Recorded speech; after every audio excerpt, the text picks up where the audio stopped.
Hello students, welcome to Vedantu NCERT solution class 11th and 12th, जिसमें कि बच्चों हम लोग डिस्कस करते हैं क्लास 11th एंड 12th के एनसीईआरटी के सारे एक्सरसाइज के सारे क्वेश्चन का solution on one platform by different teachers for different subjects. तो ये क्वेश्चन है बच्चों आपका class 12th physics chapter number 8 that is electromagnetic waves का क्वेश्चन नंबर 8.4।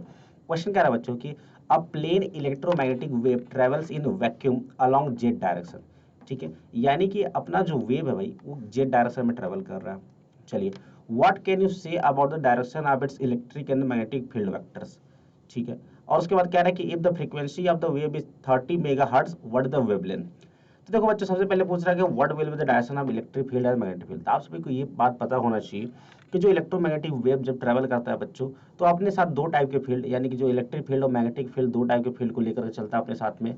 और दोनों फील्ड की खास बात ये बच्चों होती है बच्चों कि वो जो दोनों फील्ड होते हैं एक दूसरे के परपेंडिकुलर होते हैं और उसके साथ साथ वेव के प्रोपोगेशन के भी परपेंडिकुलर होते हैं। यानी कि इलेक्ट्रिक फील्ड, उसके बाद मैग्नेटिक फील्ड और वेव का प्रोपोगेशन तीनों एक दूसरे के परपेंडिकुलर होते हैं।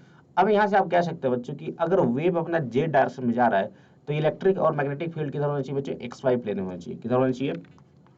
एक्स वाई प्लेन में होने चाहिए। अगर एक्स में अगर अपना बच्चों इलेक्ट्रिक फील्ड है तो वाई में क्या हो जाएगा? मैग्नेटिक फील्ड हो जाएगा। या अगर एक्स में अपने पास क्या है बच्चों? मैग्नेटिक फील्ड, तो वाई में होना पड़ेगा क्या? इलेक्ट्रिक फील्ड को होना पड़ेगा। This will be the direction of electric field and magnetic field because both need to be perpendicular to each other. ठीक है, चले उसके बाद क्या रहा बच्चों की अगर अपने पास फ्रीक्वेंसी दे दिया, क्या दे दिया बच्चों? फ्रीक्वेंसी दे दिया है ना। चलो फ्रीक्वेंसी कितना दे दिया बच्चों? अपने को फ्रीक्वेंसी दे दिया 30 मेगाहर्ट्ज। तो कह रहा हूँ वेवलेंथ क्या होगा।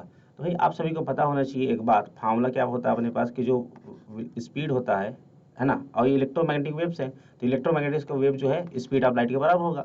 और किसके बराबर होता है बच्चों? एफ इंटू लैम्डा के बराबर होता है, राइट। तो लैम्डा क्या हो जाएगा बच्चों? सी अपॉन में एफ हो जाएगा। अब सी आप सभी को पता है 3 इंटू 10⁸ होता है।